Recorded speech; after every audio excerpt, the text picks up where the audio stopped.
Assalamu alaikum friends. Welcome to Simply Perfect Spices. हल्के फुल्के मगर थोड़े से स्पाइसी सुनहरी चावलों में आलू और मटर का मज़ेदार इम्तिजाज, ऊपर से खस्ता तली हुई प्याज। आज की खास रेसिपी गर्मा गर्म आलू मटर पुलाव, साथ कद्दू का रायता। एक परफेक्ट लाइट समर लंच। 2 दरमियानी साइज की स्लाइस्ड प्याज को सुनहरा होने तक करें फ्राई। प्याज फ्राई हो गई है, अब इसमें 2 टमाटर दरमियाने साइज के चॉप्ड ऐड करें, साथ ही 2 तेजपात के पत्ते भी। पानी ऐड करें। 1 टेबलस्पून मिक्स साबित गरम मसाला और साबित लाल मिर्चें 2 से 3, लाल मिर्च पाउडर 1 चाय का चम्मच, हल्दी आधा चाय का चम्मच, नमक हस्बे जायका, जीरा 1 और आधा चाय का चम्मच और अदरक लहसुन का पेस्ट 1 खाने का चम्मच।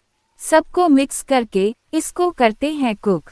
टमाटर थोड़े सॉफ्ट हो जाएं, मसाला थोड़ा कुक हो जाए और पानी ड्राई हो जाए। मसाला भून कर 2 बड़े आलू थिक कटे हुए और 1 कप मटर डालकर 1 से 2 मिनट कर लें फ्राई। आधा किलो चावल के हिसाब का डालें पानी और गला लें। आलू और मटर को कवर करके। आलू और मटर गल गए थे तो मैंने उसमें आधा किलो सोख चावल और हरी मिर्चें डाल दें, साबित या काट कर अपनी मर्जी के मुताबिक।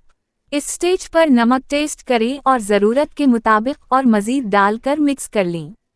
धीमी आंच पर दम पर रख दें। जब तक चावल दम आ रहे हैं, कद्दू का रायता बना लेते हैं। ये मैंने 1 पाव ताज़ा दही ली है, इसमें ऐड करते हैं काला नमक 1 to 2 पिंच, नमक हस्बे जायका, खुश्क पुदीना 1½ टेबलस्पून क्रश कर ली, हरा धनिया थोड़ा सा 2 से 3 खाने के चमचे, हरी मिर्च 1 से 2। ये 1 कप भर के कद्दू है। 3 कद्दू लिए थे छोटे, जिसको मैंने धोकर कद्दूकश कर लिया, फिर पानी में डालकर बॉईल कर लिया। जब गल गया तो छान लिया।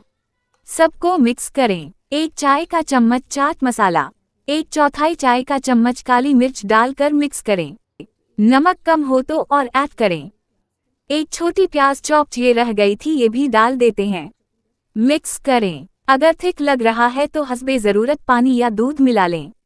समर के लिए लाइट आलू मटर पुलाव और कद्दू raita is ready to serve and enjoy. Thanks for watching. अगर आपको ये रेसिपी पसंद आई है तो लाइक, कमेंट और दूसरों के साथ शेयर करें और नई रेसिपी वीडियोस के लिए सब्सक्राइब करना ना भूलें।